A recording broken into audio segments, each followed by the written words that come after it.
Lolo, bakit po may medal si Mingming? Medalyan ng Valor.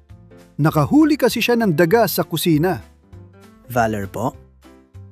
Bakit po nung may daga rin kahapon sa kusina, ikaw ang unang tumakbo? Hindi ako tumakbo. Nag-strategic relocation lang ako.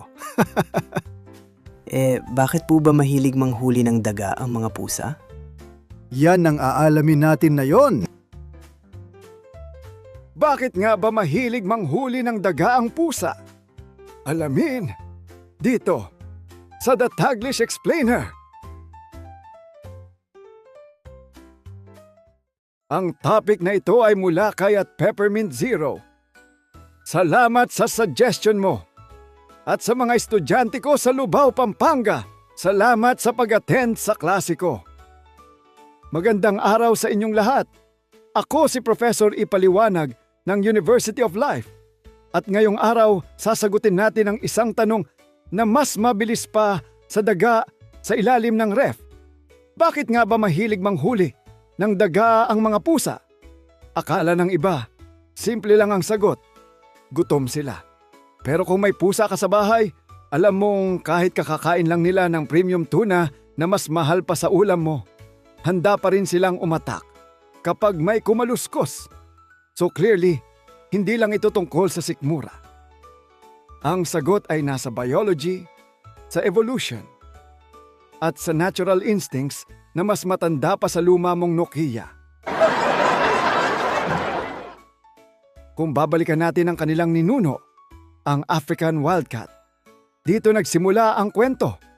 Ang wildcat na ito ay natural-born hunter. Hindi siya umaasa sa tao. Wala siyang subscription sa cat food delivery. Ang survival niya ay nakaasa sa kakayahan niyang manghuli ng maliliit na hayop, lalo na ng mga rodent tulad ng daga. Noong nagsimulang mag-imbak ng butil ang mga sinaunang tao, dumami ang daga sa paligid ng kanilang mga tirahan. At kung saan may butil, may daga. At kung saan may daga, may buffet para sa wildcat. Unti-unting lumapit ang mga pusa sa komunidad ng tao. Hindi dahil gusto nila ng cuddle time, kundi dahil practical sila. May pagkain doon. Ang mga tao naman natuwa. Nabawasan ng peste. Isang silent partnership ang nabuo. At doon nagsimula ang domestication ng pusa. Pero tandaan, domesticated sila, hindi domesticated ang instinct nila. Ang pusa ay obligate carnivore. Ibig sabihin, ang katawan nila ay talagang dinisenyo para sa karne. Hindi sila pwedeng mag-lettuce lifestyle. Ang digestive system nila ay optimized para sa protein na galing sa hayop. Ngayon, tingnan natin ang kanilang equipment. Una, pandinig. Ang pusa ay may kakayahang makarinig ng high-frequency sounds na hindi natin kayang marinig. Yung mahinang kaluskos sa ilalim ng cabinet. Para sa atin, parang hangin lang. Para sa kanila, may nagpiping na notification. Movement detected.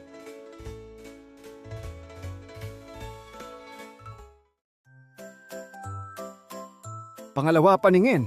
Magaling sila sa low light conditions. Kaya sa gabi, habang tayo ay nagre-reminisce ng mga awkward moments sa buhay, sila ay nakapokus sa anumang gumagalaw sa dilim. Pangatlo, whiskers. Ang balbas ng pusa ay hindi pampakyut lang. Sensory tools iyon. Nararamdaman nila ang vibrasyon at galaw ng hangin. Parang may built-in motion detector. Pang-apat, katawan.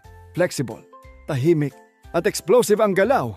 Kayang maghintay ng matagal, tapos biglang sasabog sa bilis. Parang estudyanteng tahimik buong semester. Tapos top 1 pala sa exam. Ngayon, ito ang mas interesting. Kahit busog na busog ang pusa, manghuhuli pa rin siya ng daga. Bakit? Dahil ang hunting drive ay hiwalay sa hunger drive. Sa madaling salita, hindi lang pagkain ang habol nila. Instinct ito. Behavioral pattern ito na naka-embed sa kanilang nervous system. Ang movement ng daga, yung mabilis, biglaang liko, at unpredictable na takbo ay nagtitrigger ng predatory response sa utak ng pusa. May switch na nag-o-on kapag may ganitong stimulus. Para sa kanila, ang paghuli ay parang video game. May target, may chase, may pounce, may reward. Kahit hindi nila kainin ang nahuli nila, activated pa rin ang satisfaction center nila. Kaya minsan, magdadala sila ng patay na daga sa harap mo. Hindi para takutin ka, para ipakita ang achievement. Parang trophy. Parang sinasabi nila, "Human, may ambag ako sa household."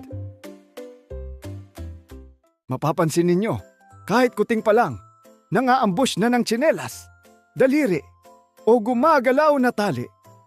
Hindi sila galit, nagpa-practice sila.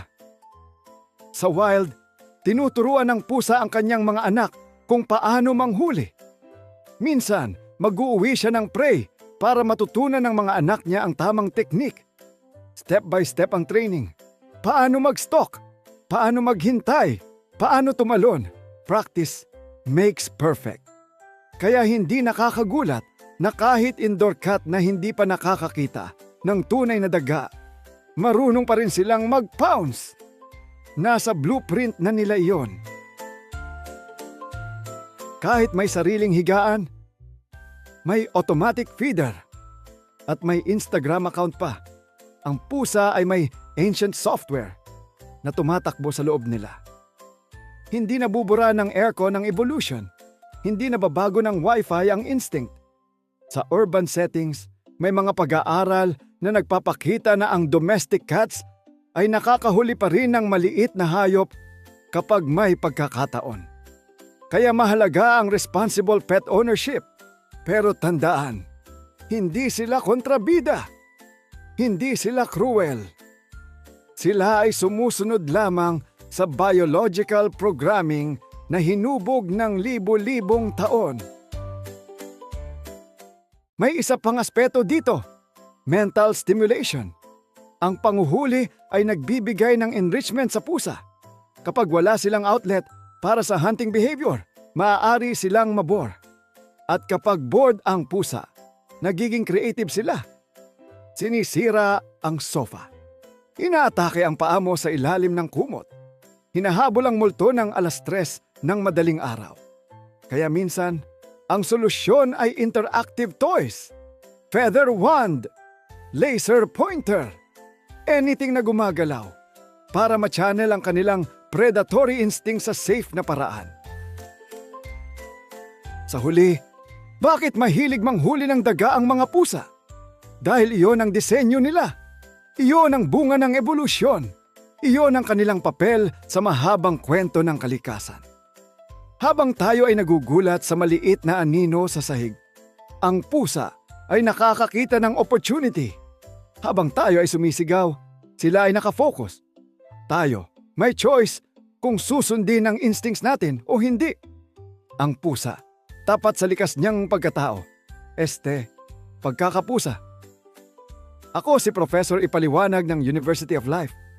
At tandaan ninyo, bago ninyo husgahan ang kilos ng iba, isipin ninyo kung ano ang pinanggalingan nito. Minsan, ang behavior ay hindi bastos o brutal. Ito ay natural. Subscribe na para sa Daily Dose of All Things Pinoy videos.